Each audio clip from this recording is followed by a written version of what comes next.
عن أبي هريرة رضي الله عنه قال قال رسول الله صلى الله عليه وسلم حق المسلم على المسلم 6: إذا لقيته فسلم عليه، وإذا دعاك فأجبه، وإذا استنصحك فانصح، وإذا عطس فحمد الله فشمته، وإذا مرض فعده، وإذا مات فاتبعه.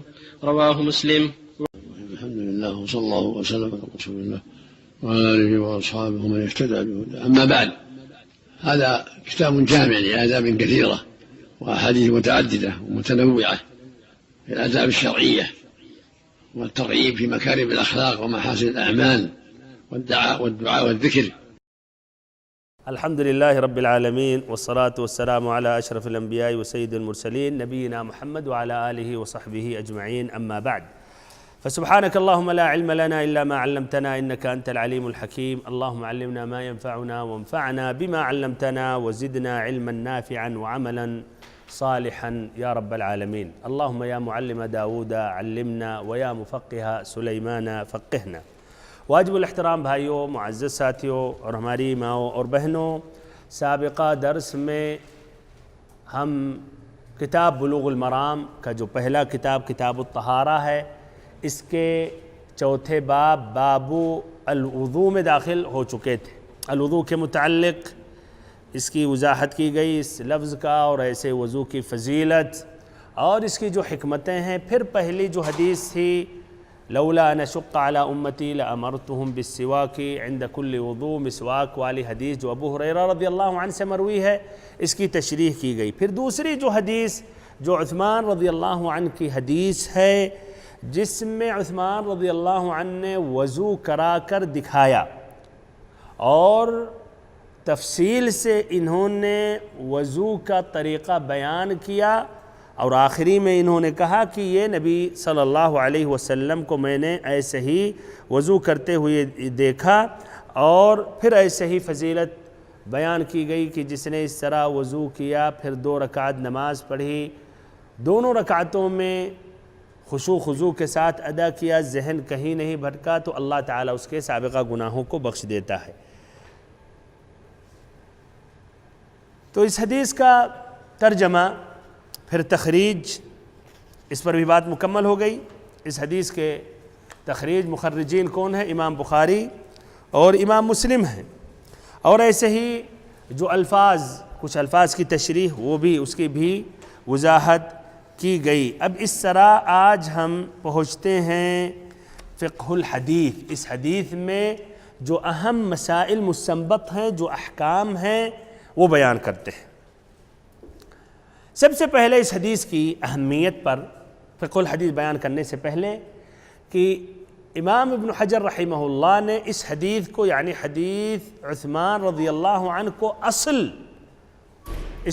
اس حدیث کو اصل سمجھتے ہوئے شروع میں وضو کی صفت، وضو کے طریقے میں مکمل بیان کر دیا.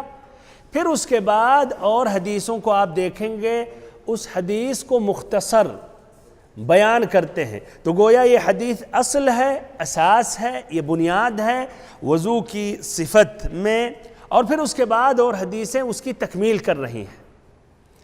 اسی لیے ابن الملقن رحمہ اللہ کہتے ہیں ہوا اصل عظیم فی صفت الوضوء، یعنی عثمان رضی اللہ عنہ کی حدیث یہ ایک اصل اور اساس ہے وضو کی صفت میں. ابن شہاب الزہری کہتے ہیں وکان علماؤنا یقولون هذا الوضوء اسبغ ما يتوضأ به احد للصلاة، کہ ہمارے علماء کرام نے کہا کہ یہ وضو کا جو طریقہ اس حدیث میں آیا ہے، عثمان رضی اللہ عنہ کی حدیث میں، یہ سب سے بہتر اور مکمل وضو ہے جو کیا جاتا ہے نماز کے لیے. اور اس کی اہمیت کی وجہ سے ابن حجر رحمہ اللہ نے اس حدیث کو وضو کی صفت میں سب سے پہلے ذکر کیا، اس کو گویا اصل سمجھتے ہوئے. اور بعد میں بھی آپ دیکھیں گے مختصر، وہ حدیث لمبی ہے، اس کا مختصر بس بیان کرتے ہیں جس میں اس حدیث کی مزید وضاحت ہو یا اس حدیث پر اضافہ ہو، اس حدیث کی تکمیل ہو. تو گویا یہ اصل اور اساس ہے، بنیاد ہے، اور اس کے بعد اور حدیثیں جو وضو کی صفت میں ہیں کیا وہ تکمیل ہیں، مزید اس کی وضاحت ہے، یا مزید اس میں کچھ مسئلے کی تفصیل ہے. سمجھ میں آ رہی بات بھائیو؟ اب پہلا جو مسئلہ ہے وہ بیان کر رہا ہوں۔ تو پہلا مسئلہ کیا رہا ہے اس لفظ سے، عثمان رضی اللہ عنہ دعا، عثمان رضی اللہ عنہ نے طلب کیا۔ اس سے کیا فائدہ ہم اخذ کرتے ہیں کہ مدد طلب کرنا کسی دوسرے شخص سے کہ وضو کا پانی لائے، یہ کیا رائے ہے؟ جائز ہے یا نہیں؟ یہ جائز ہے، اس لیے کہ عثمان رضی اللہ عنہ نے حمران سے کہا یا ان سے طلب کیا پانی یا وضو کا پانی۔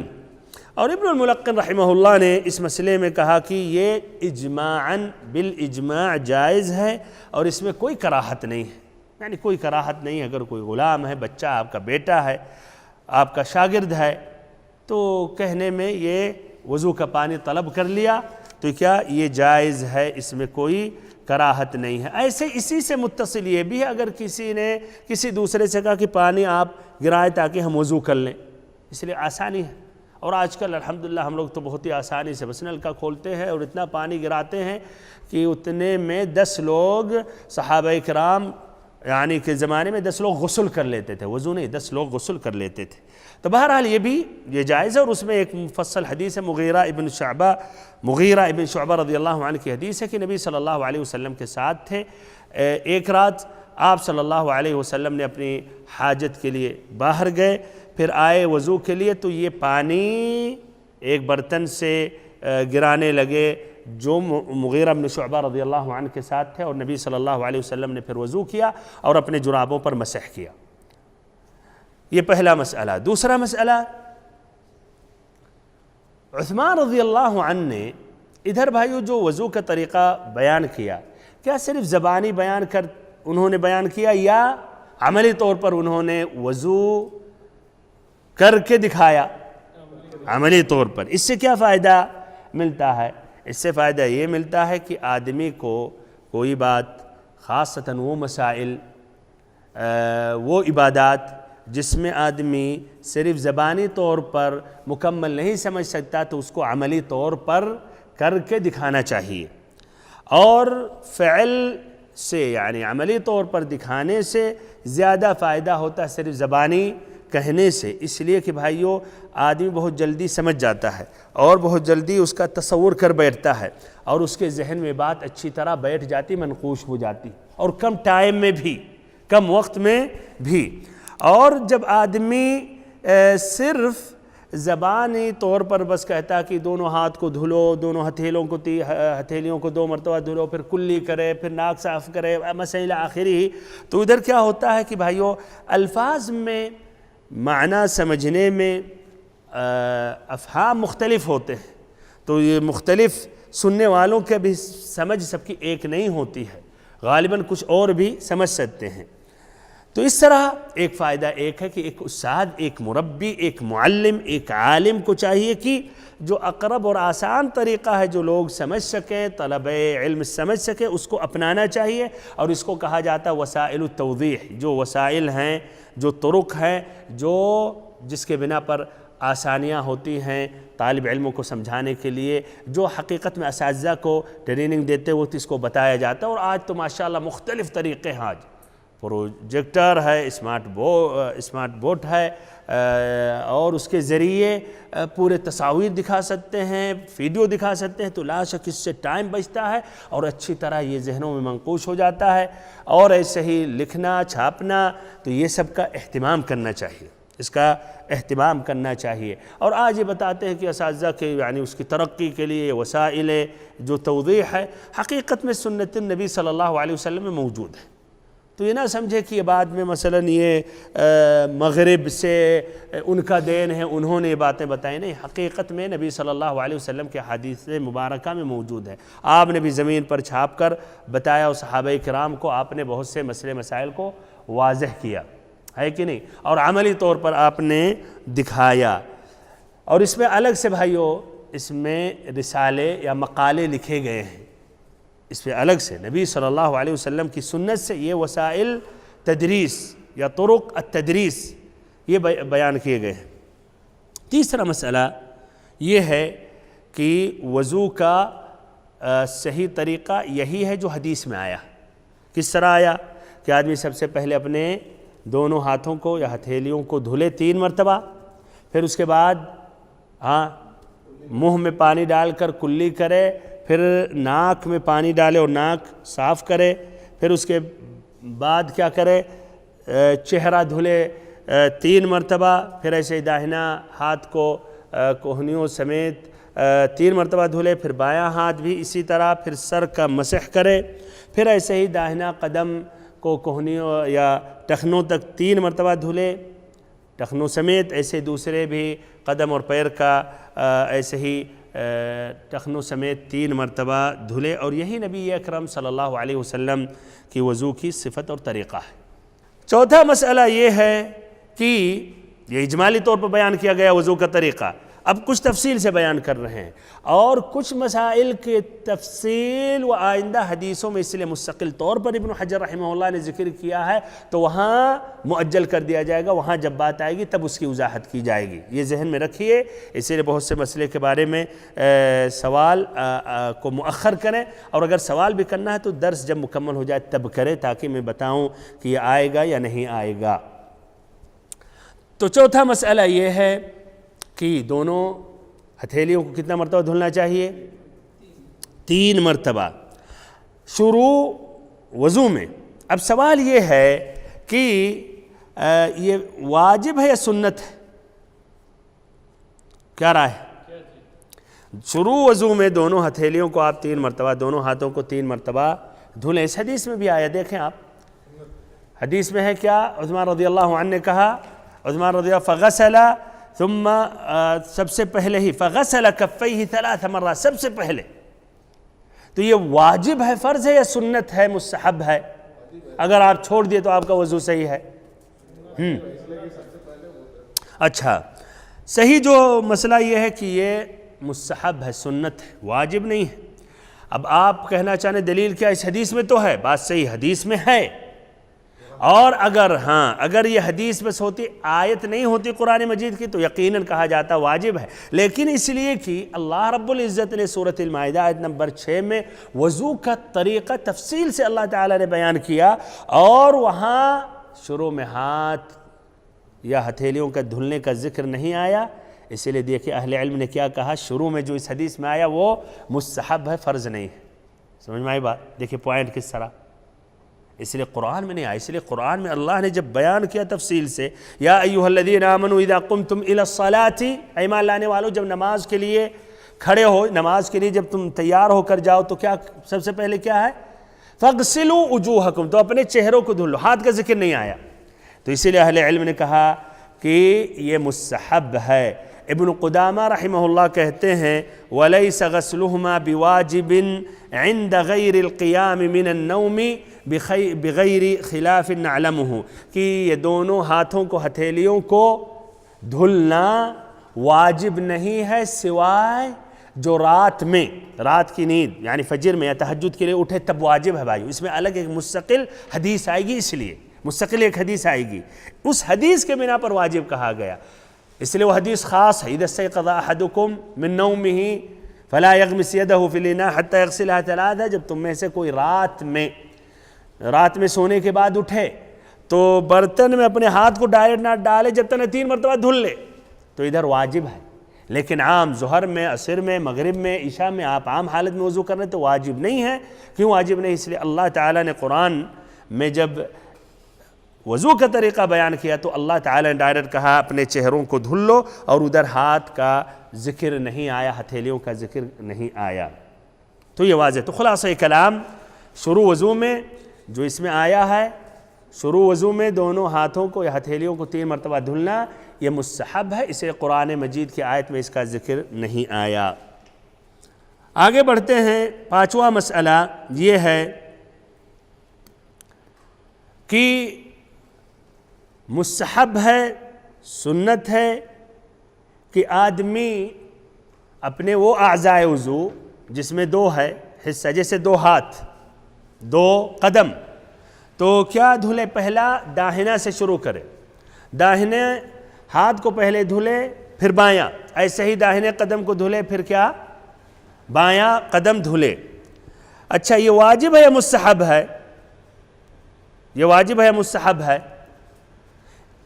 اگر کسی نے مان لیتے ہیں بایاں پہلے دھلا پھر دایاں دھلا، بایاں قدم پہلے دھل لیا، اور غالباً طبعاً بھول چوک سے ہوتا ہے یا نیا مسلمان ہے، آپ نے دیکھ لیا پہلے بایاں قدم پھر دائنا، تو کیا رائے ہے؟ کہیں گے وضو پھر سے کرو یا وضو صحیح ہے؟ وضو صحیح ہے۔ اس لیے اللہ تعالیٰ نے یہ ذکر کیا کہ ہاتھوں کو دھل لو، قدموں کو دھل لو، لیکن اللہ نے نہیں کہا مثلا داہنے کو دھلو پھر بایاں، داہنے پھر بایاں۔ تو اسی لیے یہ مستحب اس کو اہل علم نے کہا۔ کہاں سے اس کو مستحب کہا گیا، واجب نہیں؟ اسے قرآن میں اللہ تعالیٰ نے کہا فَاغْسِلُوا وُجُوهَكُمْ وَأَيْدِيَكُمْ إِلَى الْمَرَافِقِ، اپنے ہاتھوں کو کوہنیوں سمیت۔ تو اللہ تعالیٰ نے کہا مثلا داہنا پہلے پھر بایاں، اور ویسے ہی وَأَرْجُلَكُمْ إِلَى الْكَعْبَيْنِ، اور اپنے قدموں کو یا اپنے پیروں کو ٹخنوں سمیت۔ تو اس لیے اس کو مستحب کہا گیا۔ اسی لیے وضو کے سنن میں یہ ذکر کرتے ہیں، فرائض میں نہیں ذکر کرتے ہیں۔ بہرحال اس میں بھی مستقل حدیث آئے گی، وہاں مزید اس کی وضاحت کی جائے گی۔ چھٹا مسئلہ یہ ہے کہ کلی اور ایسے ہی ناک میں پانی لینا اور پھر ناک کو جھاڑنا، اور ایسے ہی چہرہ دھلنا، ایسے ہاتھ کو دھلنا اور پیر کو دھلنا، یہ کتنی مرتبہ ہے؟ کتنی مرتبہ ہونا چاہیے؟ 3 مرتبہ، 3 مرتبہ۔ اور اس حدیث میں ذکر آیا نہیں، دیکھیں حدیث میں دیکھیں فغسل كفيه 3 مرات ثم مضمض واستنشق واستنثر ثم غسل وجهه 3 مرات۔ طبعاً مضمضہ استنشاق استنثار کا نہیں آیا 3 مرتبہ تحدیداً، لیکن اور حدیثیں آئیں گی، اور اس لیے کہ وجہ میں منہ میں داخل ہے تو اس کا بھی 3 ہی ہیں، لیکن مزید وضاحت بعد میں آئے گی۔ اور ایسے ہی پھر ہاتھ کو 3 مرتبہ دھلا، اور ایسے ہی پھر کیا؟ قدم کو 3 مرتبہ دھلا۔ امام بخاری رحمہ اللہ نے کتاب الوضو میں اس حدیث کو کہاں ذکر کیا؟ یہ باب باندھا، باب الوضوء 3 3، وضو کو 3 مرتبہ کرنا۔ تو اس طرح ہر عضو تقریباً کتنا مرتبہ دھلنا چاہیے؟ 3 مرتبہ، بلکہ پورے اعضاء کو 3 مرتبہ سوائے سر کا مسح جو الگ اس میں حدیث آئے گی۔ تو اس طرح یہ مضمضہ، استنشاق، ہاتھ دھلنا، چہرہ دھلنا، پیر دھلنا کتنی مرتبہ ہونا چاہیے؟ 3 مرتبہ۔ اچھا، ایک ادھر سوال ہے، اگر ایک مسلمان نے وضو کرنے کے وقت کچھ اعضاء کو 3 مرتبہ دھلا، کچھ اور اعضاء کو 3 سے کم دھلا، یعنی 2 مرتبہ دھلا، اور کچھ کو 1 ہی مرتبہ دھلا، تو کیا رائے ہے؟ اس کا یہ فعل جائز ہے یا نہیں؟ ہاں، فعل جائز ہے، فعل اس کا درست ہے۔ دلیل کیا ہے؟ عبداللہ بن زید رضی اللہ عنہ کی حدیث آتی بخاری اور مسلم میں، بخاری حدیث نمبر 186، مسلم 235، ان نبی صلی اللہ علیہ وسلم توضا فغسل وجهه 3، اللہ کے نبی صلی اللہ علیہ وسلم نے وضو کیا تو اپنے چہرے کو 3 مرتبہ دھلا، وغسل یدیہ مرتين، اور اپنے دونوں ہاتھوں کو آپ نے 2 مرتبہ دھلا، ومسح رأسه مرہ، اپنے سر کا مسح 1 مرتبہ کیا۔ النووی رحمہ اللہ ذکر کرتے ہیں اس حدیث میں اس بات کی دلالت ہے کہ اعضاء وضو میں مخالفت اگر کوئی کر رہا تو کوئی حرج نہیں ہے۔ اگر کسی وضو کا 3 مرتبہ دھلا، کچھ 2 ہی مرتبہ دھلا، اور کچھ 1 مرتبہ دھلا، یہ جائز ہے۔ اور وضو صحیح ہے یا نہیں؟ صحیح ہے، لیکن مستحب اور مسنون طریقہ کیا ہے کہ تینوں یا پورے اعضاء کتنی مرتبہ ہو؟ تو مستحب طریقہ، مسنون طریقہ یہ ہے کہ پورے اعضاء کو، طبعاً سوائے سر کا مسح، اس لیے مستقل حدیث آئے گی، وہ 3 مرتبہ ہونا چاہیے۔ 7واں مسئلہ اس حدیث میں بار بار آیا 3 مرتبہ 3 مرتبہ آئے، اور ابھی واضح کیا گیا 3 مرتبہ مسنون ہے، اور 3 سے کم بھی کر لیا تو جائز ہے اگر پانی پہنچ گیا مکمل۔ اب سوال یہ ہے اگر 3 سے زیادہ کوئی کر رہا، دھل رہا ہے، ہاتھ کو 4 مرتبہ دھل رہا ہے، قدم کو مثلا 4 مرتبہ دھل رہا ہے، کیا رائے ہے بھائی؟ اس کا عمل یہ صحیح ہے؟ زیادتی ہے، ظلم ہے، صحیح؟ تو یہ جائز نہیں ہے۔ 3 مرتبہ سے زیادہ کوئی بھی عضو کو دھلنا، یا پورا وضو شروع سے آخر 3 مرتبہ سے زیادہ، یہ بھائیو جائز نہیں ہے۔ النووی رحمہ اللہ نے اس مسئلے میں اجماع نقل کیا ہے کہ 3 سے زیادہ مرتبہ دھلنا مکروہ ہے، طبعاً حرام نہیں کہا، یعنی مکروہ ہے۔ اور کچھ لوگ ایسے مبتلا ہوتے خاصتاً جن کو شک کی بیماری ہوتی ہے، وسوسہ کی، اور بھائی وسوسہ حقیقت میں یہ ایک شیطان کی طرف سے ایک بیماری، اس کا علاج یہ ہے کہ آپ توجہ نہ دیں ورنہ شیطان آپ کو تباہ کر دے گا۔ نماز مسلمان جماعت کے ساتھ پڑھ کے واپس آ جائیں گے، آپ اپنی وضو ہی میں رہیں گے، ابھی پورا اعضاء آپ کا مکمل ہو ہی گا نہیں. اور ہیں کچھ ایسے لوگ تو اس کا علاج کیا؟ آپ توجہ ہی نہیں دیں، خلاص شیطان کہیے کہ اے شیطان مردود تجھ سے میں پناہ چاہتا ہوں، اور اپنی پورا کریں وضو، توجہ ہی نہیں دیں. یہ علاج اس میں ہے، ورنہ دن بدن وہ یہ وسوسہ بڑھتا رہے گا. اور یہ اس لیے کہ کچھ لوگ اس میں بھی مبتلا ہے. اس میں بھی بھائیو مستقل مقالے، بلکہ جامعات کے کچھ رسائل اس میں ماجسٹر اور دکتورا کے مستقل لکھے گئے ہیں، الوسوسہ اور اس کے احکام، یہی الگ مستقل ایک موضوع. اچھا بہرحال تو 3 سے زائد جائز نہیں ہے. اور اس میں حدیث ہے عمرو بن شعیب جو اپنے والد اپنے دادا سے روایت کرتے ہیں، یعنی عمرو بن العاص رضی اللہ عنہ سے، یا عبداللہ بن عمرو بن العاص رضی اللہ عنہ سے روایت کرتے ہیں کہ ایک بدو آئے نبی صلی اللہ علیہ وسلم کے پاس وضو کے بارے میں. اس نے سوال کیا تو آپ صلی اللہ علیہ وسلم نے 3 مرتبہ کر کے دکھایا. پھر آپ نے کہا هذا الوضو کہ یہی وضو کا طریقہ ہے، یعنی صحیح طریقہ ہے، یہی مسنون ہے. فمن زاد على هذا فقد اساء وتعدى وظلم، تو جس نے اس سے زیادہ کیا تو اس نے اساءت کی اور اس نے زیادتی کی اور اس نے ظلم کی. یہ نسائی نے روایت کی، ابن ماجہ نے روایت کی ہے، امام احمد نے روایت کی، اور یہ اسناد حسن ہے اس کا. بہرحال اس طرح اور بھی اس میں سلف صالحین کے اقوال منقول ہیں، جس طرح کہ ابن المبارک رحمہ اللہ کہتے ہیں لا آمن اذا زاد فی الوضوء علی الثلاث ان یأثم، کہ ہمیں اس بات پر یعنی ممکن ہے کہ جو 3 سے زیادہ کر رہا ہے ممکن ہے کہ وہ گناہ میں واقع ہو رہا ہے. ہم اس کے بارے میں یہ نہیں کہہ سکتے کہ وہ گناہ سے بری ہو گیا یا بچ گیا، ممکن ہے کہ وہ گناہ میں واقع ہو گیا.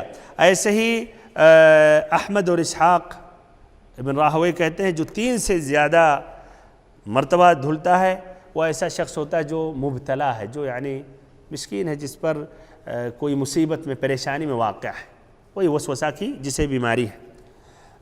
ایسے ابراہیم النخعی کہتے ہیں کہ حقیقت میں وضو کے متعلق تشدد کرنا، یعنی وہی شک کرنا، بار بار ادھر دھلنا، دیکھنا شیشے میں ہاتھ پہنچا نہیں پہنچا، یہ حقیقت میں شیطان سے ہے. تشدید الوضوء من الشیطان ولو كان هذا فضلا لأوثر به اصحاب محمد صلی اللہ علیہ وسلم، اور اگر اس میں کوئی فضیلت ہوتی تو صحابہ کرام سبقت حاصل کر لیتے. 8واں مسئلہ اس حدیث سے جو ماخوذ ہے وہ مضمضہ اور استنشاق اور استنثار کے بارے میں، کلی کرنا، ناک میں پانی ڈالنا اور ناک کو صاف کرنا. کیا رائے ہے یہ واجب ہے یا نہیں؟ تو اگر ایک آدمی چہرہ دھل لے آگے بڑھ جائے تو کافی ہے. صحیح جو مسئلہ ہے کہ واجب ہے، اس لیے وہ بھی چہرے میں داخل ہے. ہاں قرآن کی آیت میں نہیں آیا کہ مضمضہ کرو استنشاق استنثار، لیکن چہرے کے اندر یہ ہے یا نہیں اس طرح داخل ہے. تو صحیح جو مسئلہ ہے یہ واجب ہے، اور اس کے متعلق بھائیو اس میں اختلاف اور مستقل ایک حدیث آئے گی، اسی لیے ہم اس بات کو مؤخر کرتے ہیں. یہاں جتنی بات آئی اس کو ہم ذکر کرتے ہیں کہ اس حدیث پر اگر غور و فکر کریں تو یہ ظاہر ہوتا ہے کہ یہ واجب ہے. کیا کلی کرنا، ایسے ہی استنشاق اور استنثار. 9واں مسئلہ یہ ہے کہ دونوں ہاتھوں کو کوہنیوں سمیت دھلنا، یہ کیا ہے؟ واجب ہے. وضو کا یہ فرض ہے ایک، جس طرح کی ہے اس میں اور قرآن کی آیت میں بھی ہے. ایسے ہی سر کا مسح کرنا، یہ کیا ہے؟ یہ بھی فرض ہے، واجب ہے، قرآن میں بھی آیا. اب کتنی مرتبہ ادھر اس کا ذکر نہیں آیا، اور کیا طریقہ ہے اس کا بھی آئندہ اسی لیے حدیثوں میں آئے گا. 11واں مسئلہ یہ ہے کہ دونوں قدموں کو ٹخنوں سمیت دھلنا کیا ہے؟ واجب ہے، فرض ہے. واجب اور فرض مترادف ہے، لیکن کچھ اہل علم کے نزدیک فرض اور مؤکد ہے رکن کی طرح، اور واجب یعنی اس سے کم ہے. بہرحال لیکن اکثر اہل علم کے نزدیک فرض اور واجب ایک ہی ہے. تو یہ واجب ہے. طبعا کچھ لوگوں نے کہا کہ مسح کرنا کافی ہے، شیعوں کی اور الگ بات ہے بھائی. وہ تو کہتے ہیں ٹخنے سمیت، ٹخنے وہ دونوں جو پنڈلی اور ایسے قدم کے درمیان جو دو ہڈیاں، وہ کہتے ہیں نہیں بیچ میں جو ہے یعنی وہ ٹخنا ہے جو ہر قدم میں ایک ہی ایک ہے. وہ تو گمراہ فرقہ، ویسے تو اس میں اگر گمراہی کرے تو کوئی تعجب کی بات نہیں ہے. ایسے ہی سر کے پیر کا بھی بارے میں ان کا المہم عجیب غریب بات آگے تو یہ ذکر کر دیا گیا. تو المہم پیروں کا دھلنا کیا ہے؟ یہ غسل یعنی پانی سے دھلنا بھانی سے دھلنا کیا ہے؟ یہ فرض ہے. طبعاً جو جراب موزے پہنے الگ مسئلہ ہے، مستقل ایک باب آئے گا، اس کی بات یہاں نہیں کی جا رہی ہے. 12واں فائدہ یہ ہے، یا 12واں مسئلہ یہ ہے کہ کیا رائے ہے ترتیب کرنا اعضاء وضو میں، یہ واجب اور فرض ہے یا مسنون ہے؟ اب اس کی بات نہیں کر رہا ہوں دونوں ہاتھوں میں، نہیں، اعضاء، شروع میں چہرہ دھلنا، پھر ہاتھ دھلنا، پھر سر کا مسح، پھر پیر، یہ کیا ہے؟ یہ واجب ہے، فرض ہے، واجب ہے، فرض ہے. قرآن میں اللہ تعالیٰ نے ترتیب سے ذکر کیا. اچھا ہو سکتا ہے لیکن ترتیب کا معنی کوئی لازم تھوڑی ہے ترتیب ہے، نہیں، لیکن قرآن کی دیکھیے آپ غور فکر کریں، اللہ تعالیٰ نے کہا فَاغْسِلُوا وُجُوهَكُمْ، اپنے چہرے کو دھلو، فَاغْسِلُوا وُجُوهَكُمْ وَأَيْدِيَكُمْ إِلَى الْمَرَافِقِ، اور اپنے دونوں ہاتھوں کو بھی کوہنیوں سمیت. پھر کیا کہا؟ وَامْسَحُوا بِرُؤُوسِكُمْ، اپنے سروں کا مسح کرو. پھر کہا وَأَرْجُلَكُمْ، ارجلکم یہ ضمیر عائد ہے یعنی غسل کرو دھلو، فغسلو پر عائد ہے، یہ سمجھ رہے ہیں آپ؟ ترتیب دیکھیں، شروع میں دھلنے کا ذکر آیا چہرہ، پھر ہاتھ کا دھلنے کا ذکر آیا، پھر سر کا مسح کا آیا، پھر قدم کو دھلنے کا ذکر آیا. اگر یہ ترتیب واجب نہیں ہوتا تو بلاغت، ہاں قمر بھائی، بلاغت کا تقاضا یہ ہے کہ جو دھلا جا رہا ہے اس کو ترتیب سے ذکر کریں، پھر مسح کو الگ سے ذکر کریں. یہ کیا دھلو دھلو پھر مسح کرو پھر دھلو، یہ ترتیب اگر لازم نہیں ہوتی تو بلاغت کے اعتبار سے ایک ساتھ ذکر کرنا چاہیے دھلنے والی چیزوں کو، پھر مسح کا الگ ذکر کرنا چاہیے. اسی لیے اہل علم نے کہا جب اللہ تعالیٰ نے مسح کو جہاں اعضاء کو دھلا جا رہا اس کے درمیان ذکر کیا تو اس سے واضح ہوا کہ یہ ترتیب فرض ہے. اسی لیے فقہاء کرام بھی جب ذکر کرتے ہیں وضو میں فرائض الوضو تو کیا ذکر کرتے ہیں؟ ایک تو 4 اعضاء، چہرہ دھلنا، دونوں ہاتھوں دھلنا کوہنیوں سمیت، پھر سر کا مسح کرنا، اور ایسے ہی قدموں کو دھلنا ٹخنوں سمیت. پھر کیا کہتے ہیں 5واں کیا ہے؟ ترتیب، اس میں ترتیب کا ہونا. پھر ایسے ایک چھٹا آئے گا موالات، یعنی تاخیر نہ کرے یا اعضاء دھلنے میں، پے در پہ کرتا رہے، نہ کہ ہاتھ دھل لیا، چہرہ دھل لیا، پھر جا کے 1-2 لقمہ کھانا کھا کے پھر ہاتھ دھل رہا، نہیں، ترتیب ہونی چاہیے. اس سے یہ 6 فرائض ہیں. بہرحال تو اس طرح ان اعضاء میں ترتیب سے دھلنا یہ فرض ہے، واجب ہے، قرآن کی آیت سے استدلال کیا گیا. لیکن یہاں سے اس حدیث میں کہاں سے استدلال کیا گیا؟ چلیے اس حدیث میں بھی ہے کہ یہ فرض ہے، کہاں سے استدلال کیا گیا؟ غور کریں بھائیو، کہاں سے؟ ہاں یاسین بھائی، کہاں سے؟ اس حدیث سے کہاں لیا گیا کہ ان اعضاء وضو میں ترتیب کا ہونا ضروری ہے، فرض ہے؟ ثم، ماشاء اللہ، ثم سے، ثم کا معنی ہوتا ہے ترتیب و تعقیب، ترتیب اور اس کے بعد آتا ہے. جیسے جب میں کہوں کہ جاء محمد و زید، محمد اور زید آئے، کوئی ضروری کہ محمد پہلے آیا پھر زید؟ نہیں، کوئی ضروری نہیں، کوئی ضروری نہیں. ہو سکتا ہے نہیں، ممکن ہے زید پہلے آئے پھر محمد، مقصد ہم نے کہ آئے ہیں دونوں، جاء محمد و زید، ممکن ہے محمد پہلے، ممکن ہے زید، ممکن ہے ساتھ میں آگے پیچھے بھی ہو سکتا ہے. لیکن جب کہوں جاء محمد ثم زید، محمد آیا پھر زید، تو اس میں کوئی گنجائش نہیں ہے، محمد پہلے آیا اس کے بعد پھر زید آیا، نہیں ہو سکتا کہ ساتھ میں یا زید پہلے آئے پھر محمد. تو ادھر ثم، اس سے یہ اخذ کیا جا رہا ہے کہ یہ ترتیب کا ہونا کیا ہے؟ واجب ہے، ضرور. 13واں فائدہ، 13واں مسئلہ یہ ہے کہ اس حدیث میں واجبات بھی، فرائض کا بھی ذکر آیا اور ساتھ ساتھ سنن اور مستحبات کا بھی. اور ایک مسلمان کو چاہیے کہ جو کچھ نبی صلی اللہ علیہ وسلم سے ثابت ہے، منقول ہے، اس پر عمل کرے، نہ کہ یہ دیکھے واجب کیا ہے تو اس پر عمل کرے اور جو مسنون ہے تو اس کو چھوڑ دے. کچھ لوگ ایسے ہوتے ہیں ہر چیز میں، کیا اچھا یہ واجب ہے تو کر، مسنون ہے تو خلاص.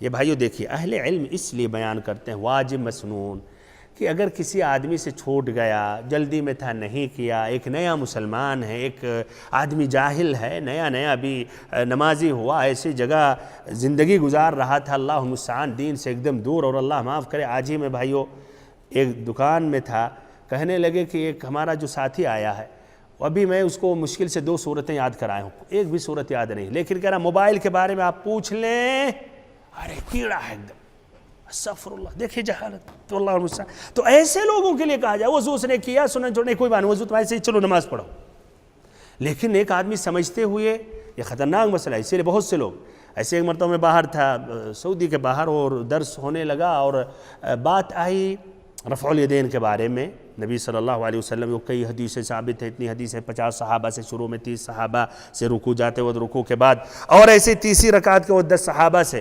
ایک حضرت کے اچھا واجب تو نہیں ہے نا، مسنون ہے نا؟ ہم نے کہا حضرت آپ اتنے حریص سے تراویح کی نماز پڑھ رہے ہیں، قیام اللیل پڑھ رہے ہیں، یہ بھی مسنون ہے، تو کیوں آپ اتنا اہتمام کر رہے ہیں؟ یہ اتنی آسانی سے کہ یہ مسنون ہے چھوڑ دیں، یہ غلط ہے۔ ہاں یہ کب کہا جائے گا کہ آدمی دین سے دور ہے، مشکل سے نماز پڑھ رہا، ہاں کوئی بات نہیں، الحمدللہ اس نے نماز پڑھ لی، سنتوں پہ اس نے عمل نہیں کیا، صرف ارکان واجبات کو لے الحمدللہ جزاک اللہ خیر، اتنا تو پڑھو تم۔ لیکن ایک آدمی جو حریص ہے، نبی صلی اللہ علیہ وسلم سے محبت ہے اور آپ کی تعالیم کے بارے میں جاننا چاہتا، پھر یہ کہے مسنون ہم چھوڑ دیں، بھائیو معیوب ہے، غیر مناسب ہے، غیر لائق ہے۔ تو بہرحال تو یہ ہمیں جاننا چاہیے، یہ فائدہ، اور ایک فائدہ اساسیہ ہے بھائیو کہ واجبات مستحبات سب پر عمل کرنا چاہیے، اہل علم اس لیے فرق کرتے ہیں تاکہ اس پر کیا آثار مترتب ہوتے ہیں، خاصتاً حج میں بھی مثلا یہ ارکان ہیں، یہ واجبات ہیں، یہ سنن ہیں، سنن پہ بھی عمل کرنا چاہیے، لیکن فائدہ کیا ہے اگر آدمی سے چھوٹ گئی سنت، اور یقیناً بہت سی سنتوں پہ آپ عمل نہیں کر سکتے ہیں، تو اس کا فائدہ الحمدللہ آپ کے حج صحیح ہے، کوئی مشکل نہیں، کوئی عالم نہیں کہتا کہ آپ کے حج میں مثلا خلل ہے، تو یہ فائدہ ہے۔ لیکن ہم سنت پر عمل کر سکتے ہیں اور عمل نہیں کریں، تو یہ بھائیو آدمی حقیقت میں محروم ہے، ایسا شخص بد نصیب ہے۔ 14واں مسئلہ یہ ہے کہ 2 رکعت کی فضیلت جو اس طرح وضو کرے اور اس کے بعد ادا کرے، اور کیا فضیلت ہے؟ فضیلت کیا ہے؟ یہ ابن حجر رحمہ اللہ نے تو یہ نہیں ذکر کیا، اسی پر انہوں نے اکتفا کیا، اس لیے ابن حجر رحمہ اللہ فقہی جو مسائل ہیں اسی پر اکتفا کر رہے ہیں، لیکن کاش وہ ذکر کر دیتے، اس لیے حقیقت میں بہت بہترین اور یہ فضیلت بہت ہی پیاری ہے، وہ بھی ساتھ ساتھ میں بھی آ جاتا۔ تو بہرحال انہوں نے نہیں ذکر کیا، اور حدیث لیکن تخریج کو بتایا گیا کہ آخری میں یہ ہے کہ نبی صلی اللہ علیہ وسلم نے فرمایا من توضأ نحو وضوء هذا، جس نے ہماری اس وضو کے طرح اس نے بھی وضو کیا، ثم قام، پھر کھڑا ہوا 2 رکعت اس نے نماز پڑھی، لا يحدث فيهما نفسه غفر له ما تقدم من ذنبه، نماز کے دوران یعنی نماز ہی کے متعلق سوچتا رہا، حاضر حضور قلب کے ساتھ ادا کرتا رہا، ذہن ادھر ادھر نہیں گیا، تو اللہ تعالیٰ اس کے سابقہ گناہوں کو بخش دے گا۔ تو بھائیو یہ بخشش کی 2 وجہ ہیں یا 2 اسباب ہیں۔ نمبر 1 کیا ہے؟ نمبر 1 کیا ہے؟ اس طرح وضو کرے۔ اب اس طرح جب وضو ہے تو بھائیو سنت کا خیال کریں 3 مرتبہ، یہ نہ کہیں مسنون ہے، مستحب ہے مثلا، ہے کہ نہیں؟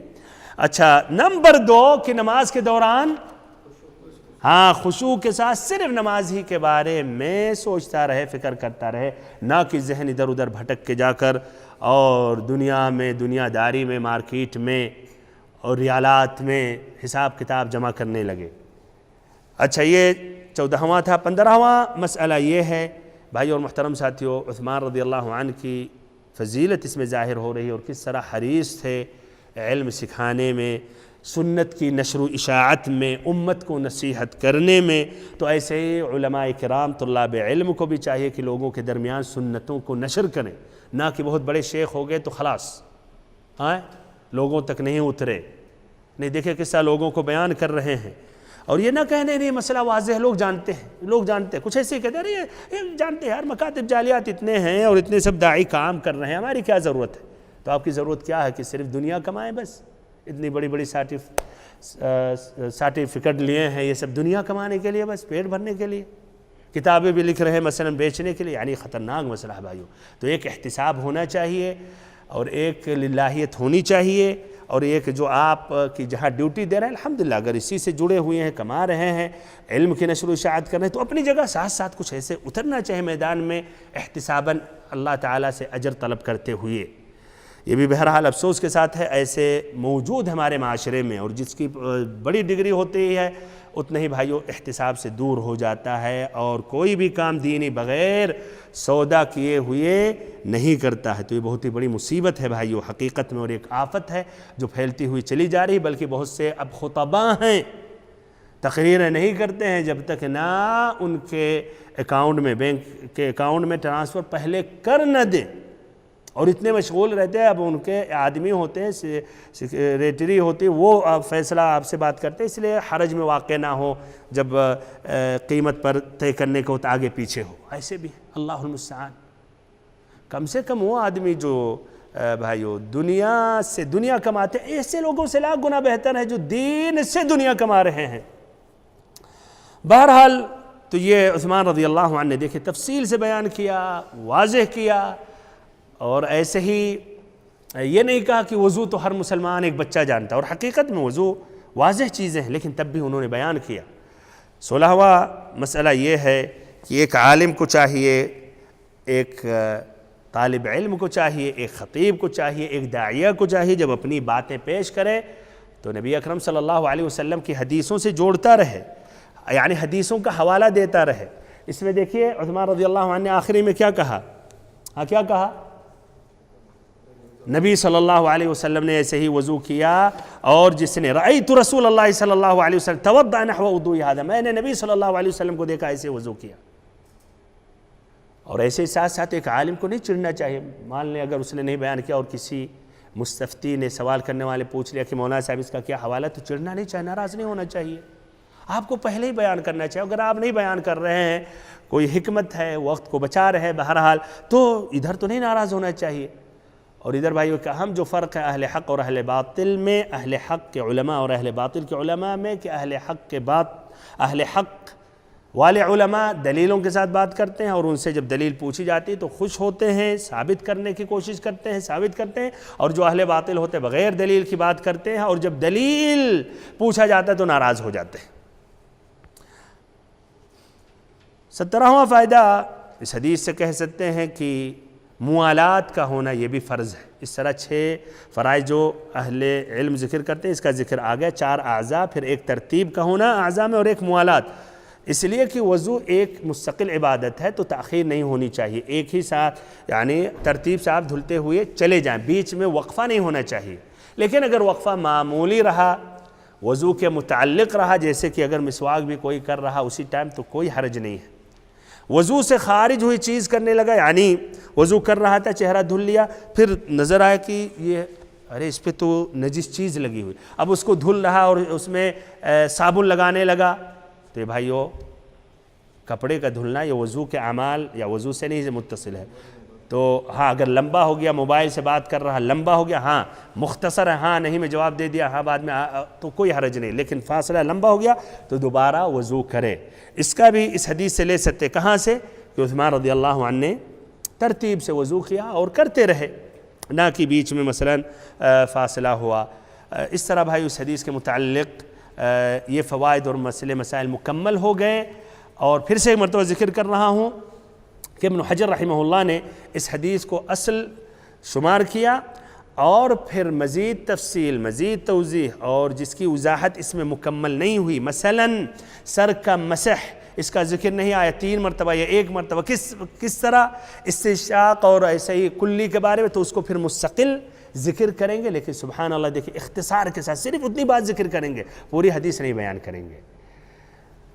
تو اب اس کے بعد والی حدیث میں ہم داخل ہوتے ہیں اور یہ حدیث پڑھتے ہیں۔ ہاں یہ حدیث جو یہ تیسری حدیث ہے باب الوضو میں، اس حدیث کا شروع میں 1 مرتبہ یا 2 مرتبہ پڑھتے ہیں، پھر حدیث کا ترجمہ بیان کرتے ہیں تاکہ یہ حدیث کا مختصراً معنی مطلب ہم سمجھ لیں، پھر مسئلے مسائل اور فقہ الحدیث بیان کرنے میں آسانی ہو۔ تو سب سے پہلے حدیث پڑھ رہا ہوں جس طرح ابن حجر رحمہ اللہ نے ذکر کیا، عن علی رضی اللہ عنہ فی صفت وضوء النبی صلی اللہ علیہ وسلم قال ومسح برأسه واحدہ أخرجه أبو داود وأخرجه الترمذي والنسائي بإسناد صحيح، بل قال الترمذي إنه أصح شيء في الباب. اچھا بھائیو، تو پھر ایک مرتبہ اور حدیث کا ذکر کرتے ہیں. عن علی رضی اللہ عنہ في صفة وضوء النبي صلى الله عليه وسلم قال ومسح برأسه واحدة أخرجه أبو داود وأخرجه الترمذي إلى آخره. حدیث کا ترجمہ حضرت علی رضی اللہ عنہ سے نبی صلی اللہ علیہ وسلم کے طریقے وضو کے متعلق بیان کرتے ہوئے فرمایا آپ نے اپنے سر کا مسح ایک مرتبہ کیا. آپ صلی اللہ علیہ وسلم نے اپنے سر کا مسح کتنا مرتبہ کیا؟ ایک مرتبہ کیا. صرف اتنا بس، مختصر. اسے ابو داؤد نے روایت کیا ہے، نیز نسائی اور ترمذی نے بھی اسے صحیح سند کے ساتھ روایت کیا ہے، بلکہ ترمذی نے تو یہاں تک کہا ہے کہ اس مسئلے میں، یعنی مسئلے وضو میں، اس مسئلے میں یا اس مسئلے میں یعنی سر کے مسح کے متعلق، اس مسئلے میں یہ حدیث سب سے زیادہ صحیح ہے. اس مسئلے میں یعنی سر کے مسح کے متعلق یہ حدیث سب سے زیادہ صحیح ہے.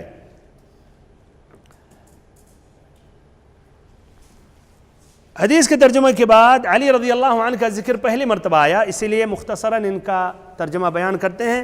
علی بن ابی طالب مشہور جلیل القدر صحابی رسول ہیں. جو علی بن ابی طالب ابن کون ہیں؟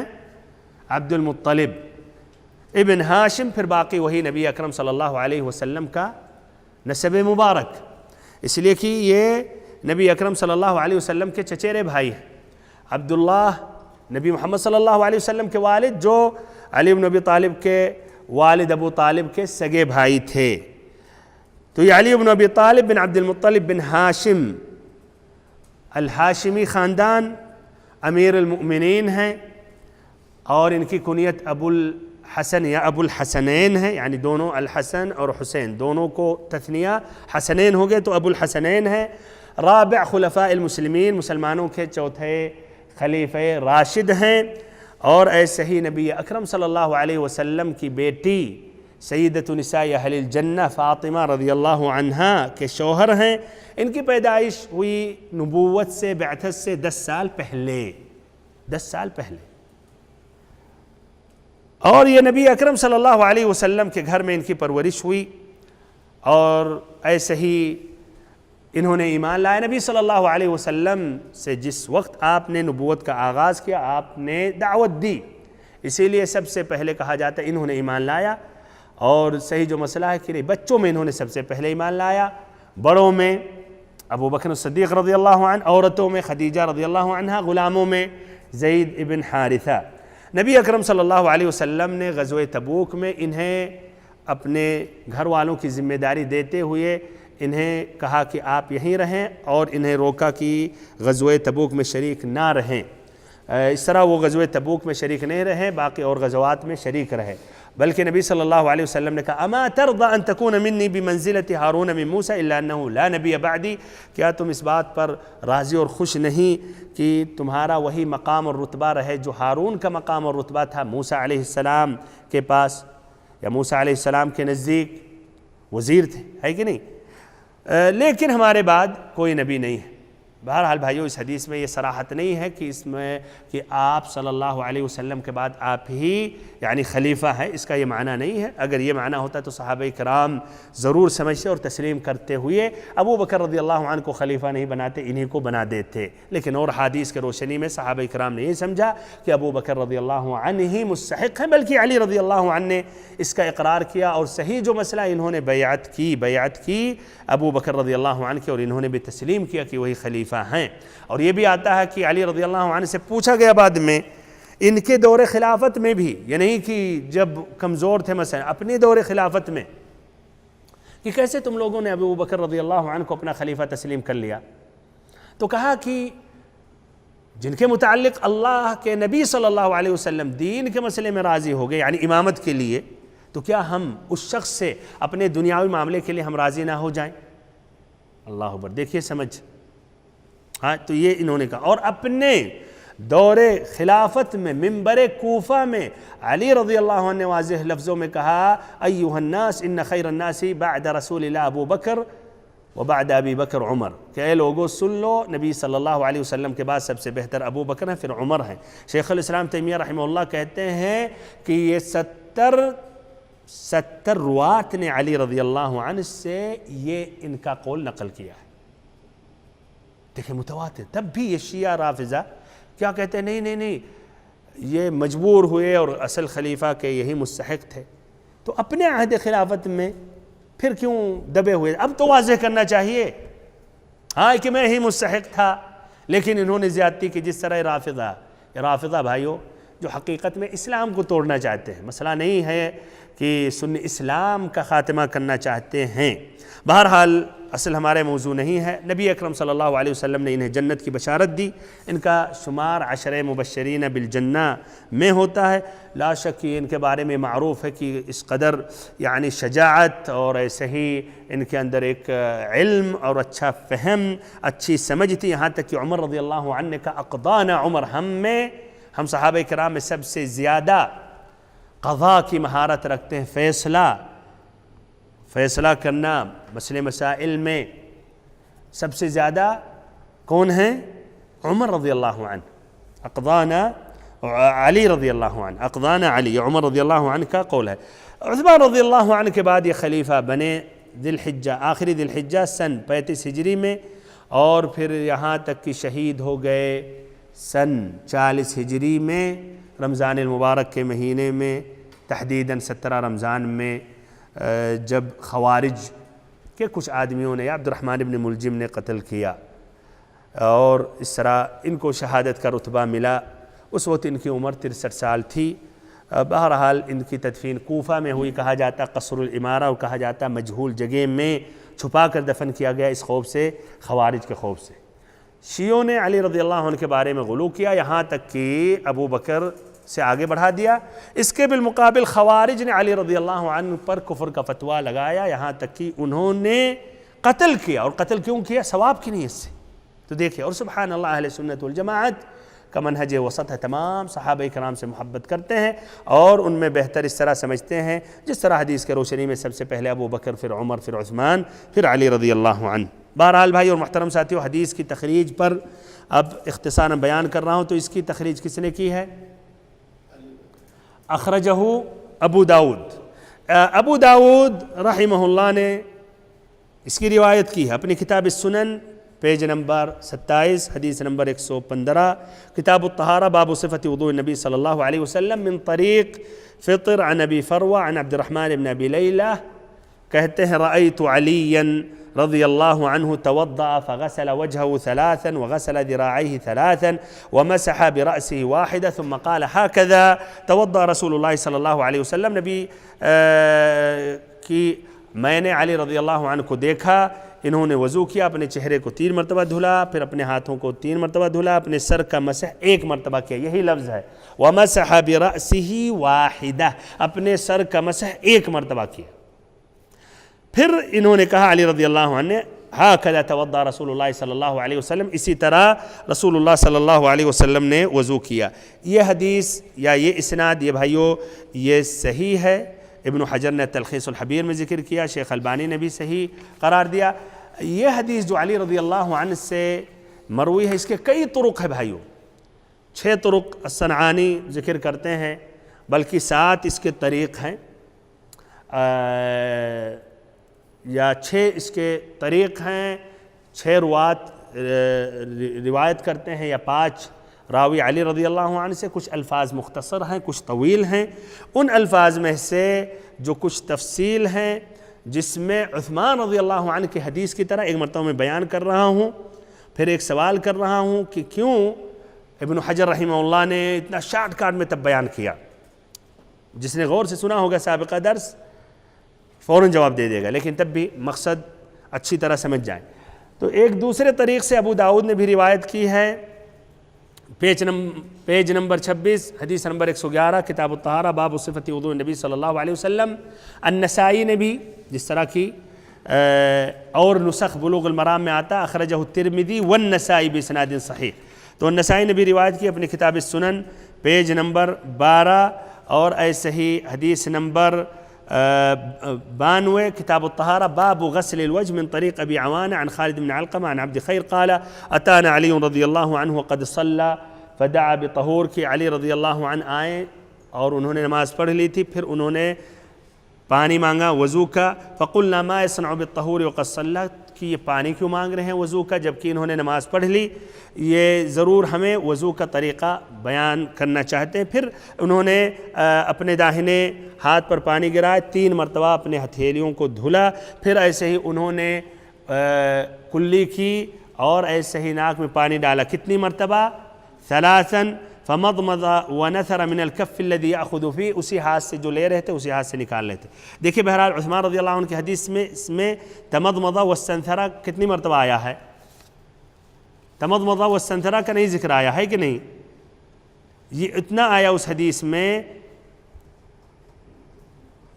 ثم غسل يده اليمنى الى المرفق ثم غسل وجهه 3 مرات ثم غسل يده اليمنى، آیا ثم مضمض واستنشق واستنثر، ذکر نہیں آیا نہ 3 مرتبہ نہ 1 مرتبہ، اس میں ثم تمضمض واستنثر 3، فمضمض ونثر من الكف الذي ياخذ فيه ثم غسل وجهه 3، پھر اپنے چہرے کو 3 مرتبہ دھلا، پھر داہنے ہاتھ کو 3 مرتبہ دھلا، پھر بائیں ہاتھ کو 3 مرتبہ دھلا، پھر اپنے ہاتھ کو انہوں نے برتن وضو کے برتن میں ڈالا، پھر اپنے سر کا مسح کتنی مرتبہ کیا؟ 1 مرتبہ کیا۔ اور عثمان رضی اللہ عنہ کی حدیث میں کیا ہے؟ بس مسح کا آیا، کچھ بھی نہیں، نہ 1 نہ 3، کچھ بھی نہیں۔ فمسح برأسه مرة واحدة، پھر ایسے اپنے داہنے قدم کو 3 مرتبہ دھلا، بائیں قدم کو 3 مرتبہ دھلا، پھر کہا یعنی علی رضی اللہ عنہ نے من سرہ ان یعلم وضوء رسول اللہ صلی اللہ علیہ وسلم فہو ھذا، کہ جسے اس بات کی خوشی ہے، وہ جاننا چاہتا ہے کہ نبی صلی اللہ علیہ وسلم کا وضو کا طریقہ کیسا ہے، تو وہ ایسا ہے۔ اچھا بہرحال دیکھیے یہ حدیث کس طرح ہے؟ عثمان رضی اللہ عنہ کی حدیث کی طرح ہے کہ نہیں؟ لیکن تب بھی ابن حجر نے شاہد کاٹ میں کیا ذکر کیا؟ وَمَسَحَ بِرَأْسِهِ وَاحِدًا، بس وَمَسَحَ بِرَأْسِهِ وَاحِدًا، 3 لفظ، کیوں؟ پورا کیوں نہیں بیان کیا؟ ہاں وہاں مسح کا ذکر آیا لیکن کتنی مرتبہ نہیں آیا، اور وہ باقی حدیثیں وہ آگے عثمان رضی اللہ عنہ کی حدیث میں تو اس کو دوبارہ دہرانے کی ضرورت نہیں پڑی، اور یہ تمضمض واستنشق واستنثر پھر آئے گا بالتفصیل الگ سے۔ ادھر بس یہ اضافہ کرنا چاہنے ابن حجر رحمہ اللہ عثمان رضی اللہ عنہ کی حدیث پر، اس لیے ادھر بس آیا سر کا مسح کیا، اس حدیث میں کتنی مرتبہ کیا اس کا بیان آیا، عثمان رضی اللہ عنہ کی حدیث میں نہیں آیا۔ پھر سے کہہ رہا ہوں عثمان رضی اللہ عنہ کی حدیث کو ابن حجر نے اصل شمار کیا، یہ اصل ہے۔ اب اس سے اور جو حدیثوں میں اضافات ہیں اس کو پھر اب بیان کریں گے، جس طرح کی اس حدیث میں آیا سر کا مسح کتنی مرتبہ، یہ آیا کہ وہ 1 مرتبہ۔ ابو داؤد کی بہرحال کئی طریقوں سے وہ روایت کرتے ہیں۔ ایک طریق ہے زائدہ بن قدامہ جو خالد بن علقمہ جو عبد خیر سے روایت کرتے ہیں، اور یہ حدیث صحیح ہے۔ ترمذی رحمہ اللہ کہتے ہیں حدیث علی احسن شیء فی هذا الباب واصح لأنه قد روی من غیر وجہ عن علی رضوان اللہ علیہ، کہ علی رضی اللہ عنہ کا سب سے احسن حدیث اس مسئلے میں ہے سر کے مسح کے متعلق، اور سب سے صحیح ہے اس لیے کہ علی رضی اللہ عنہ سے کئی طریقوں سے مروی ہے۔ بہرحال اسے البزار رحمہ اللہ بھی اپنی المسند میں بیان کرتے ہیں یہی کہ یہ سب سے بہتر ہے۔ ولا نعلم احدا احسن له سیاقا ولا اتم کلاما من زائدہ، زائدہ کا جو طریق ہے سب سے احسن ہے اور سب سے یعنی کلام متن سب سے زیادہ مکمل ہے۔ اچھا تو اس طرح یہ سوال کا جواب بھی ہو گیا۔ حدیث میں جو کچھ الفاظ ہیں حقیقت میں وہ گزر چکے ہیں۔ مسح برأسه، مسح برأسه، با کا معنی ذکر کیا تھا سابقہ درس میں، دہرایا جا رہا ہے اس لیے کہ آج فقہ الحدیث میں بیان کیا جائے گا۔ یہ با کا کیا معنی ہے؟ تاکید ہے۔ با کو عربی میں زائدہ کہتے ہیں، اس لیے کہ اگر آپ با کو ہٹا دیں تو کیا پڑھیں گے؟ مسح رأسہ، مسح رأسہ، جملہ مستقیم ہے یا نہیں؟ مستقیم ہے، تو یہ با زائدہ ہے۔ لیکن اگر ہم کہیں گے ذهب فلان الى المدرسہ، الہ کو اگر ہٹائیں گے تو جملہ مکمل ہوگا، سیٹ ہوگا۔ ذهب محمد المدرسہ نہیں سیٹ ہوگا۔ یہ الا حرف جر کا ہونا ضروری ہے. ادھر بھی یہ حرف یہ جر ہے لیکن زائد ہے، اور زائد جب عربی میں آتا ہے تو اس سے ایک تأکید ہو جاتی ہے. زائد یعنی لغوی اعتبار سے، گرامر کے اعتبار سے کہ اگر یہ نہیں رہتا تو جملہ مستقیم رہتا ہے اس اعتبار سے، لیکن اس میں فائدہ ہے. عربی میں زیادت المبنى زیادت فی المعنی، یعنی جس الفاظ میں جس کے حروف اگر زیادہ ہے تو معنی میں بھی وزن ہوتا، معنی زیادہ ہو جاتا، پاور ہو جاتا معنی میں. تو یہ با زائدہ ہے تأکید کے لیے کہ پورے سر کا مسح کیا. سابقہ درس میں ایک بھائی نے سوال کیا تھا کہ کچھ لوگ کچھ حصہ مسح کرتے ہیں، یہ بھی فقہ الحدیث میں آئے گا اور ان کی دلیل اس کا جواب آئے گا. تو آگے بڑھتے ہیں فقہ الحدیث. تو پہلا جو مسئلہ ہے وہ کیا ہے کہ سر کا، پہلا ایک فائدہ جو اس حدیث سے ماخوذ ہے کیا ہے؟ کہ سر کا مسح کتنی مرتبہ کرنی چاہیے؟ ایک مرتبہ. تو پہلا مسئلہ یہ ہے کہ سر کا مسح ایک مرتبہ کرنا چاہیے، اور جس طرح کی اعضاء وضو کو کئی مرتبہ 3 مرتبہ دھلا جاتا ہے تو اس طرح سر کا مسح 3 مرتبہ نہیں ہے بلکہ ایک مرتبہ بس مسح ہے. اور یہی مذہب جمہور اہل علم، حنفیہ، مالکیہ، حنابلہ کا جو صحیح مذہب ہے یہی ہے. اور ان کی دلیل کیا ہے؟ کیا دلیل ہے کہ ایک مرتبہ ہونا چاہیے؟ کیا دلیل ہے بھائیو کہ ایک مرتبہ ہونی چاہیے سر کا مسح؟ یہی حدیث. اچھا، اور ایسے ہی حدیث عثمان رضی اللہ عنہ سے بھی استدلال کرتے ہیں. کیسے بھائیو عثمان رضی اللہ عنہ کی حدیث سے؟ اس میں اس لیے پورے اعضاء کا 3 مرتبہ ذکر آیا اور سر کا نہیں آیا. لیکن کیا زیادہ قوی استدلال کرنا علی رضی اللہ عنہ کی حدیث سے عثمان رضی اللہ عنہ سے؟ علی رضی اللہ عنہ سے. لیکن تب بھی اس کو دوسرے نمبر پہ سپورٹ مل سکتا ہے. بہت صحیح. اس لیے پورا اعضاء ادھر 3 آیا، سر کا مسح ومسح برأسہ ہی بس آیا، تو ایک سپورٹ ملتا ہے دونوں حدیثوں کے ساتھ. اگر 3 ہوتا تو اس کا ضرور ذکر کرتے. اچھا، تو اس میں 3 کا نہیں آیا. بہرحال ایسے اور بھی حدیثیں ہیں کہ ایک مرتبہ کا مسح آیا. اس میں عبداللہ بن زید کی حدیث الربیع بنت معوذ، اختصاراً میں آگے بڑھ رہا ہوں، وہ الفاظ نہیں بیان کر رہا ہوں. تو کیا یہ مسئلہ اجماع ہے کہ سر کا مسح ایک مرتبہ، یا کچھ اور بھی کچھ اہل علم کا دوسرا کوئی قول ہے؟ اجماع ہے. اس مسئلے میں دوسرا قول بالکل امام شافعی رحمہ اللہ کا ہے، وَأَحَبُّ لَوْ مَسَحَ رَأْسَهُ 3 وَوَاحِدَةٌ تُجْزِئُهُ، کہ میں پسند کروں گا کہ 3 مرتبہ مسح کر لے اور ایک مرتبہ تو کافی ہے. اور امام احمد سے بھی ایک روایت ہے، یعنی ان سے ایک آتا ہے کہ ایک ہی مرتبہ اور ایک یہ بھی آتا ہے. اور یہ کچھ سلف صالحین کے بھی اقوال ہیں، ابراہیم التیمی آتا. لیکن صحیح کیا ہے بھائیو؟ ایک مرتبہ. لیکن جنہوں نے کہا 3 مرتبہ ان کی کیا دلیلیں ہیں؟ ان کے دلیلوں میں سے ایک دلیل عثمان رضی اللہ عنہ کی جو حدیث گزری اس میں ایک مسلم کی روایت ہے کہ انہوں نے کہا الا اریکم وضوء رسول اللہ صلی اللہ علیہ وسلم، کیا تم لوگوں کو نبی صلی اللہ علیہ وسلم کا وضو کا طریقہ نہ بتلاؤں؟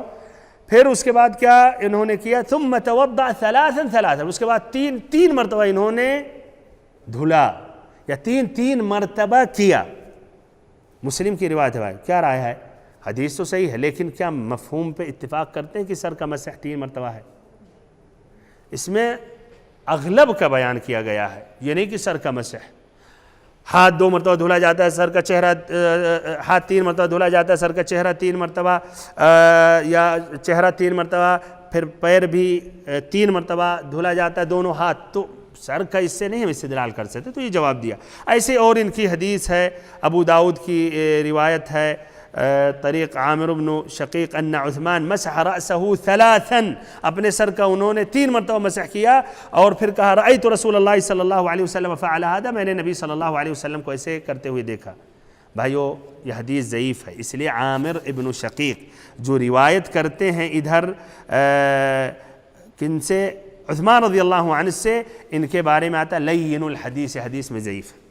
ایسے ایک تیسری حدیث وائل بن حجر رضی اللہ عنہ کی ہے کہ انہوں نے سر کا مسح 3 مرتبہ کیا، اور ایسے ہی کان کے ظاہری حصے کا بھی 3 مرتبہ مسح کیا.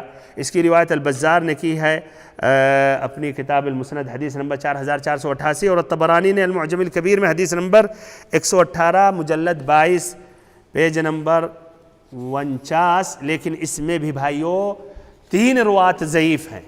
تو خلاصہ کلام کیا بھائیو صحیح ہے اس مسئلے میں؟ سر کا مسح کتنی مرتبہ ہونی چاہیے؟ ایک مرتبہ۔ ابن القیم رحمہ اللہ کہتے ہیں، یہ ان کا قول سمجھیے، خلاصہ ہے ایک طرح، الصحیح انہ لم یکرر مسح راسی، جو مسئلہ کہ نبی صلی اللہ علیہ وسلم نے اپنے سر کا مسح 3 مرتبہ کبھی نہیں کیا، بلکہ اذا کرر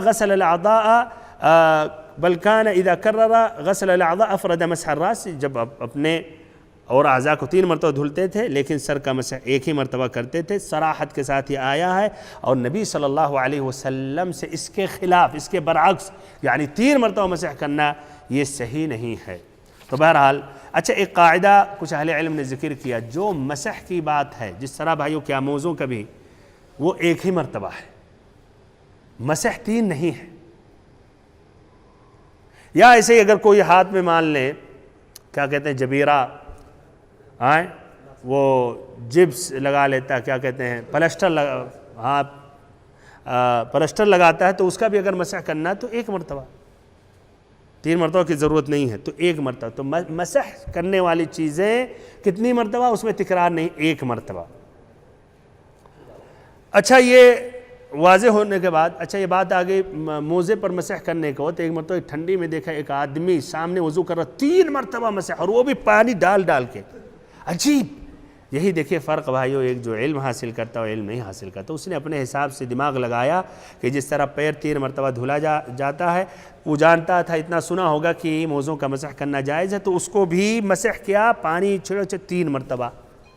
اب دیکھیے یہ آسانی شریعت نے دی ہے، اس سے بہتر آپ نکال کے دھل لیں، پھر موزہ پہن لیں اگر ایسے ہی کرنا ہے، جبکہ مسح کرنا سنت ہے۔ دوسری بات بھائیو، دوسرا مسئلہ یا ایک حکمت بیان کر رہا ہوں کہ کیوں بھائیو تمام اعضاء وضو کو 3 مرتبہ دھلا جاتا ہے، یا کہیے دھلا جاتا ہے اور سر کا مسح کیا جاتا ہے، کیوں؟ مشکل ہے، بہت صحیح۔ تو جواب یہ ہے امت پر آسانی، شریعت نے آسانی دی ہے بھائیو، اس لیے کہ سر کا اگر دھلنا واجب ہوتا یا مشروع ہوتا تو اس میں بہت ہی مشقت لاحق ہوتی۔ غالباً لوگوں کے سروں پہ کیا ہے، بال ہیں، دیکھیں آپ میں سے بھی بھائیو ماشاءاللہ کتنے بال، اور وہ بھی بڑے بڑے بال ہیں۔ اب اگر اس کا دھلنا ضروری ہوتا تو ظاہر بات ہے اس میں کتنی تکلیف ہے، خاصتاً ٹھنڈی جاڑے کے زمانے میں، یا جہاں اور مسلمان جو ہیں بھائیو جو برف میں جی رہے ہیں، واللہ بہت بڑی مصیبت، بیمار ہو جاتے۔ تو سبحان اللہ، دیکھیے حکمت۔ پھر ایسے یہ بھی ہے کہ پانی بھی اس میں زیادہ جاتا پیر اس میں دھلنے میں، پھر ایسے ہی جب وہ دھلتا تو ظاہر بات ہے پانی کے قطرات کپڑے پہ بھی آتے، بدن پہ بھی پہنچتے، تو اس طرح کافی تکلیف ہے۔ تو شریعت نے سبحان اللہ یہ آسانی دی ہے، یا اللہ سبحان اللہ، دیکھیں اس میں حکمت۔ اور ایک حکمت ابھی آئے گا، وہ بھی وضو جو سر کا مسح کا طریقہ میں جو آئندہ والی حدیث ہے۔ بہرحال ایک تیسری بات یہ بھی مزید، اگر کسی نے یہ سننے کے بعد ہاں سر کا مسح ایک مرتبہ جائز ہے، لیکن کچھ لوگ ہوتے ہیں ذرا وسوسہ شک تھوڑا بہت ہوتا رہتا ہے، جیسے موضوع پر مسح، اور یہ مستقل ایک بات آئے گی۔ کچھ لوگ کہتے ہیں کہ چلیے مسح کرنا جائز ہے، لیکن اگر دھل لے تو بہتر تو نہیں، بہتر ہے، کہتے بہتر ہے، کیا مشکل ہے، پوچھتے ہیں اکثر جہاں بھی یہ موضوع پیش کرتا ہوں یہ کہتے ہیں۔ بہرحال مسح موضوع پر جرابوں پر الگ یہ موضوع ہے، سوال ادھر ہے۔ اب کسی نے کہا چلیے مسح کرنا جائز ہے، لیکن اگر میں نے دھل لیا، مزید یعنی اہتمام، دھل لیا ہر وضو یا کبھی کبھی وضو کیا سر کو دھل لیا، تو کیا رائے ہے، یہ صحیح ہے ہمارا وضو یا نہیں؟ وضو باطل ہے، باطل ہے، ہاں کیا رائے؟ صحیح۔ ایک قول یہ ہے کہ جائز ہے کراہت کے ساتھ، اس لیے کہ اس نے ادنا ہے مسح کرنا اور اعلیٰ ہے دھلنا، تو ادنا سے وہ اعلیٰ منتقل ہو گیا، تو وہ صحیح غلط تو نہیں کہہ سکتے، لیکن کراہت ہے۔ لیکن صحیح جو مسئلہ ہے کہ نہیں صحیح ہے، اس لیے کہ جو فرض ہے وضو کا وہ مسح ہے، ادنا سے اعلیٰ منتقلی چھوڑیں۔ فرض کیا ہے سر کے متعلق؟ مسح، تو آپ مسح سے کیوں آگے بڑھ رہے ہیں؟ اور قرآن میں بھی اللہ تعالیٰ نے یہ ذکر کیا، حدیثوں میں بھی یہی آیا، اور نبی صلی اللہ علیہ وسلم نے فرمایا من عمل عملا لیس علیہ امرنا فہو رد، مسلم کی روایت، کہ جس نے ایسا عمل کیا جو ہمارا اس کا حکم نہیں تو وہ عمل مردود ہے۔ پھر ایسے ہی نبی صلی اللہ علیہ وسلم کی دوسری حدیث مسلم نے روایت کی، حدیث نمبر 2670، ہلک المتنطعون، جو تنطع کرتے ہیں، تکلف، تشدد اختیار کرتے ہیں، ہلاک اور تباہ ہوئے، تو ان کے لیے وعید ہے۔ تو صحیح جو مسئلہ ہے کہ وضو ان کا صحیح نہیں ہوگا، تو یہ تنطع تکلف کرنے کی ضرورت نہیں۔ اس طرح بھائیو دوسری حدیث کے بھی متعلق بات مکمل ہو گئی۔ اس کے بعد والی جو حدیث ہے یہ بھی سر کے متعلق ہے، لیکن کیا ہے کہ سر کا مسح کس طرح کیا جائے۔ یہ حدیث سے اب واضح ہو گیا کتنی مرتبہ سر کا مسح، ایک مرتبہ۔ اب یہ اس کے بعد والی حدیث ہے کہ اب سر کا مسح کا طریقہ کیا ہے، شروع سے آخری تک جائیں کافی ہے، یا آخری سے آگے آئے کافی ہے، یا دونوں کرنا چاہیے، کس طرح۔ پھر اس کے بعد والی حدیث اس کا تعلق کس سے ہے، کان سے ہے، کان کا مسح کرنا چاہیے یا نہیں، قرآن میں اس لیے نہیں آیا مثلا، تو اس کی وضاحت کی جائے گی۔ ان باتوں کے ساتھ اپنی بات کو ختم کر رہا ہوں۔ اللہ تعالیٰ سے دعا کرتا ہوں کہ اللہ رب العزت ہم سبھی کو علم نافع عطا کرے، ہم سبھی کو دین کا صحیح سمجھ عطا کرے۔ وصلی اللہ وسلم وبارک ونعم علی عبدک و رسولک محمد۔ السلام علیکم ورحمۃ اللہ وبرکاتہ۔ محترم دینی بھائیوں، آپ نے ابھی یہ علمی درس سنا، امید ہے آپ کو پسند آیا ہوگا، اور آپ سے گزارش ہے کہ آپ اسے لائک کریں، سبسکرائب کریں، ایسے ہی فالو کریں، اور مزید تفصیل کے لیے ہمارے ویب سائٹ پر وزٹ کریں۔ اور آپ سے یہ بھی گزارش ہے کہ آپ اپنے اس درس کو اپنے دوست و احباب کے ساتھ نشر کر کے دعوت کے کام میں حصہ لیں۔ السلام علیکم ورحمۃ اللہ وبرکاتہ۔